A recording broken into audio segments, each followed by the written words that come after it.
This is the Lone Crater YouTube. We hope this video helps. You begin by installing Outlanders, only way and signing into your Apple ID so save sync. Once the download finishes, launch the game and grant required permissions. This prevents progress loss and enables push events. Make sure to confirm at least 2 GB free for assets and patches. You'll enter initial tutorials automatically, follow them for core controls and UI mapping. Once done, pause to adjust touch sensitivity and audio so interactions and feedback feel responsive during play. You now manage the village economy. Prioritize housing, food, and a workshop production queue because stability unlocks expansion. Allocate workers so no building idles, and plan supply routes to reduce travel downtime.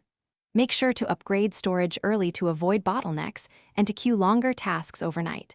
Once done, scout nearby tiles to reveal resources and events.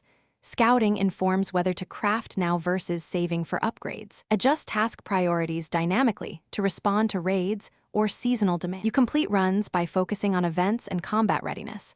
Assemble mixed teams so one handles damage, one gathers, and one supports. Once you finish major upgrades, use spare currency to unlock expedition slots and needed tech boosts. Make sure to rotate gear and skill loadouts before each challenge to exploit enemy weaknesses. If you hit bugs or freezes, clear app cache, restart your device, and only then reinstall the game. This sequence preserves saves and usually resolves common issues. Thanks for watching. Consider subscribing if we helped you.